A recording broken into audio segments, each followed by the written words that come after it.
Hello everyone, Skipper here, and I'm bringing you yet another online battle on Napoleon Total War.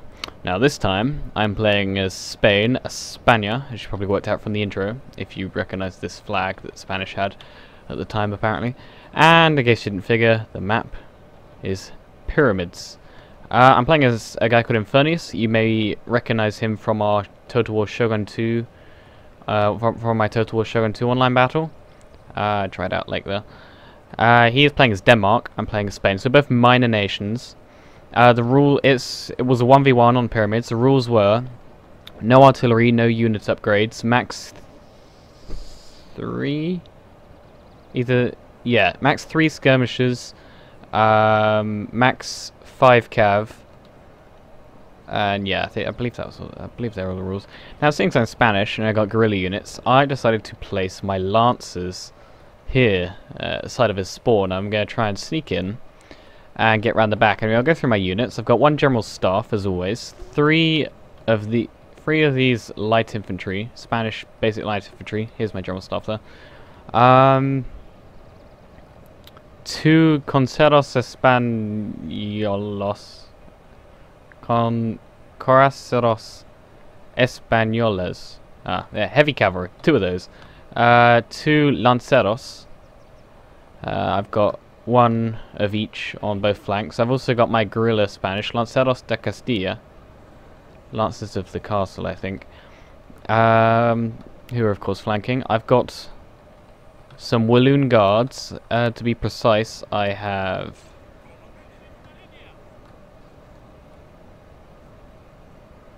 I have 2 of these elite Walloon guard units. They're Spain's elite infantry. And then I've got 1, 2, 3, 4, 5, 6, 7, 8, 9. I've got 9 Fusiliers. Odd number for once, but hey. Anyway, so yeah, basic formation once again. Skirmishers in the middle. 2 flanks, as always. Elite infantry on the flanks, supported by cavalry. So of course I'm sending out my lancers from behind his spawn to try and do some damage. I don't expect them to do much. They just, allow me to get some time. So Infernious has 1 lifeguard of horse, 1 dragoon. Make that 2 lifeguards of horse and 2. He's got 3 lifeguards of horse and 1 dragoon. Okay, that's odd. He's got 2, 3. He's got 5 grenadiers, which is also odd. Grenadiers really aren't that great on this game. 5 lifeguards of foot and 2 rifles that are hidden on either side. He's got general staff. So he really went to Denmark's elite strength with the grenadiers, the lifeguards, and the lifeguard of horse, as well as some riflemen. So he really did not want his numbers. He evidently wanted quantity. Sorry, he evidently wanted quality, not quantity, and that's why he's got a ton of expensive troops. I, on the other hand, went as Spain, allowing me to get some very cheap troops. I actually had all 20 units on the field. Only 2 elite infantry and 2 heavy cavalry. I suppose you call guerrillas irregular sort of special units. Anyway, actually, whilst I'm advancing my infantry into a basic attack formation, I am also harassing his back by just sending my lancers around. He spotted me, of course, and is sending some dragoons after me. I'm in the diamond formation, so it allows me to turn around quicker, but I'm a bit more exhausted than him, so he is catching up, as you can see. Anyway, as I ride over here, I spot a rifle unit. And I decide that because he's getting into square as I get near, I will go for the rifle unit. So yeah, his rifles are Norwegian ski troops, so they're fairly decent rifles. So yeah, I go for these rifles. He tries to move them out the way, so he's formed a square here with his lifeguards. He can't form them with the grenadiers, which makes things easier for me. I'm unfortunately caught by his dragoons in the flanks, but I still persist. I keep going, as you can see. I move my guys over here so I can try and dart in here, as you can see once again, and go for his rifles. Oh, his grenadiers can form square, just not a very big one. Right, I ignore the squares, go straight for the rifles. I don't expect him to last long. I just want to screw up his formation, put some pressure on him whilst I advance the rest of my army. See, they very quickly rout due to the squares, the dragoons, and of course the rifles themselves. But it's given me enough time to get into a decent attacking formation on both of his flanks with my two main forces. The only things I need to watch out for are these two... Well, two lifeguards of horse here, one lifeguard of horse here, and he's soon going to send his dragoon unit over to support here. So he's got cavalry on each flank, but quite a gap between them and his infantry. So it really depends how fast he's going to be able to move to get to his infantry if I attack them, / cavalry if I attack them. I'm not too worried because square formation in this game can take out almost any cavalry unit. It's only when you can no longer form square that it becomes an issue, but of course start of the game I can. Also, my cavalry, due to my variety, I'd say they're as good as his. My heavy cavalry is as good as his lifeguard of horse. They will equal themselves. And he's gone for a lot of lifeguard of horse, 3 units, as well as 1 dragoon. Dragoons aren't great. They make better mounted troops than cavalry. But he has 3 lifeguard of horse. The reason I think I've got superiority is I've also got lancers. I can pin them down with my heavy cavalry, then keep charging with my lancers, and that would easily break them. Anyway, he starts moving his cavalry on his right flank, my left flank, over to that forest over there, thinking I won't see. Of course I do see, but I just ignore them because it's allowing me the space to really wrap around his flank here, which you'll see in a minute when my blue thing shows it. As you see, I'm holding down space a lot to show you where my men are going. So on both sides, I'm really trying to do as usual, pin him down with my light infantry whilst wrap around both his flanks with my line infantry and elites. I'm just ignoring the cavalry on both flanks for now, because if they attack me, they will be easy to repel, unless I'm not concentrating. And I'd like to quickly add now, I do make a few mistakes in this battle, nothing major. But it's concerning his cavalry and a lack of concentration that I make a lot of mistakes. Well, not a lot of, a few small mistakes. So yeah, you will see those. I'll point them out. He started spreading his units out into one line, seeing as I'm surrounding him. Oh, not surrounding him, almost surrounding him. Outnumbering him. Well, I do outnumber him, but I'm kind of wrapping around both his flanks. And yeah. As you see, his rifles have started skirmishing with my fusiliers. I cannot shoot back, but that does not concern me. He actually stops firing with his rifles in order to conserve ammo. Clever him, because in case you didn't figure, I'm not too bothered about that 1 rifle unit. I'm more concerned about getting onto his flanks. See, he's really sent his cavalry on my left flank, his dragoons and lifeguards of horse down there. I don't know if he wants to try and get my general or what. Speaking of which, I'm moving my general around here to be supported by these 2 cavalry units and this infantry. I don't want to leave them open with my light infantry, so purely there to pin him down. I start moving on this flank, getting my guys into position. He starts to move up with his cavalry. Seems to think he can stab me in the back. Yeah, good one. I do the same on this flank. Sir, our general is under Same attack. old tactic, quite simple. He started shooting at me before I can shoot back, but I of course can fire myself. I immediately charged my cavalry into his undefended Norwegian ski troops, which are rifles. I also rallied these units with my general. On this flank, very similar thing is happening, except of course I'm not charging in my cavalry. I'm trying to preserve them for when he attacks with those. My cavalry on my right flank at the moment are purely for protection against his cavalry because they're a bit nearer. See, I started firing at his units, really wrapping them round, forcing him to close. As you can see, I'm really applying pressure. He tries to charge me with his cavalry. I counter by charging him before he can get to me.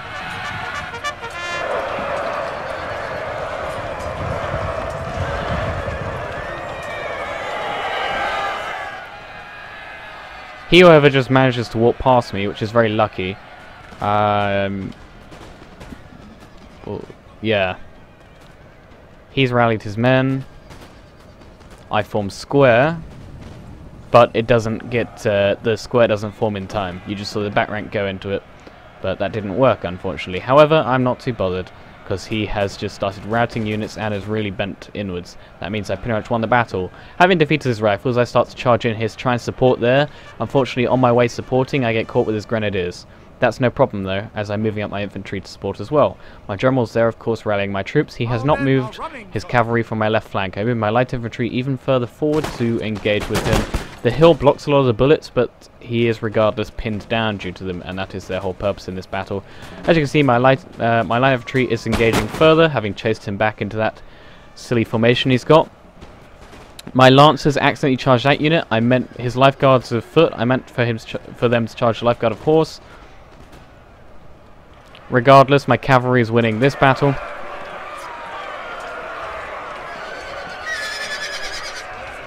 And as soon as they are defeated, I'll charge in support here. These cavalry, who I accidentally caught the grenadiers with, have started routing because grenadiers form square. I did not mean to catch grenadiers. However, this is what I was talking about last battle with my use of cavalry. Because he's in square, this allows my infantry to get forward and get superiority without taking much casualties. He tries to charge his cavalry in. I simply move my general out the way. I do it a bit late, but I do manage to get out the way. It also forms squares, as you'll see. This is one of the mistakes. I'm simply doing cavalry things a bit late.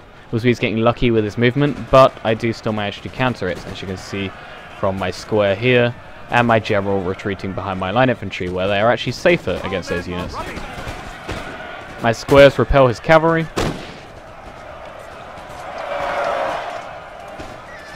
My general starts routing, but only temporarily. He almost immediately comes back. Anyway, as you see, I defeated the cavalry there. I go into support here.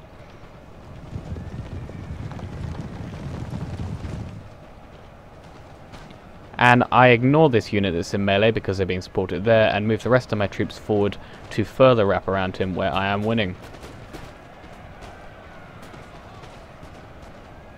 His cavalry has been repelled.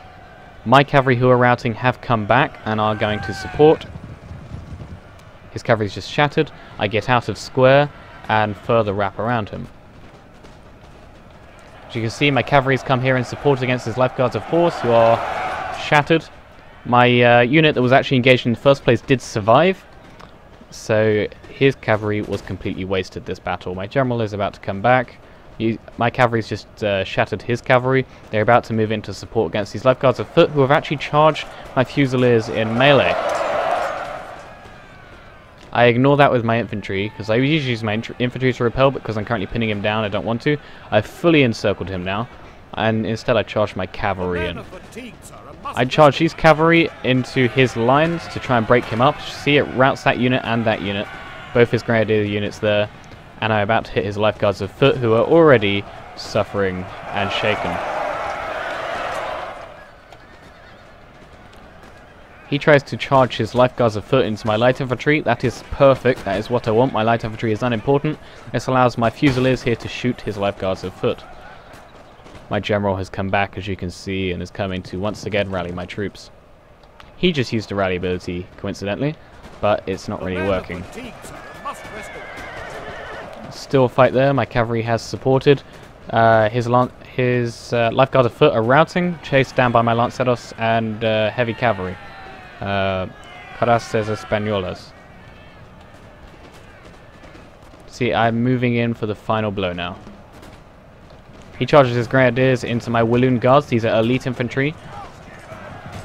My infantry is also supported by cavalry, and so that is a futile attempt on his behalf. His general flees, as you can see.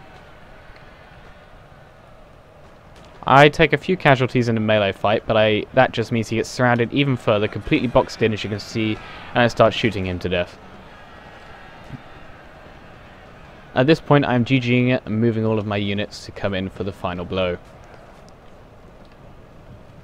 My general's still coming back to the battlefield.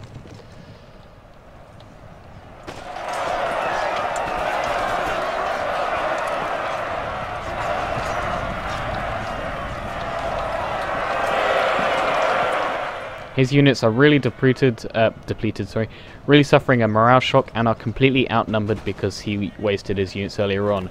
I still have plenty of ammunition, plenty of morale, and plenty of units, and am encircling him, meaning I am very easily able to finish him off. Desperately, he tries to melee charge me, as you can see, but it's not working very well, because when you've got such low morale, melee does not work, even if you have superior troops like he does.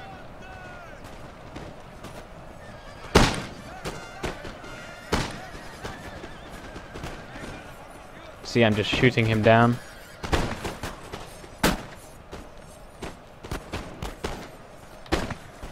Glorious victory, sir, is soon to be yours. He tries to charge me with his life guards afoot.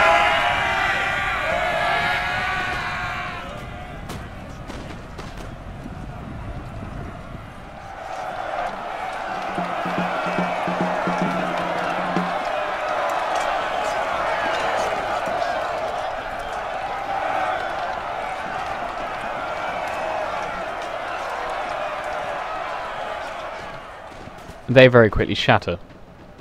He now has 1 unit left, it just shattered. My general is back. And now I say good game. GG.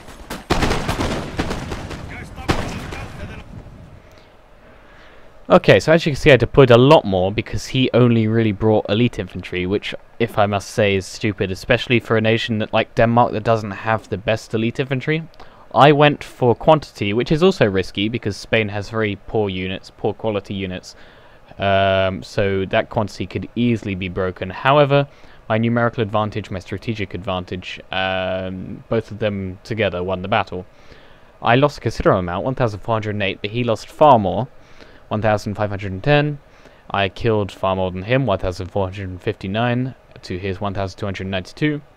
And of course I deployed 2,444 to his 1,664. Okay guys, I hope you enjoyed this battle. There'll be more to come soon. Feel free to comment, rate, subscribe, and I'll see you guys next time.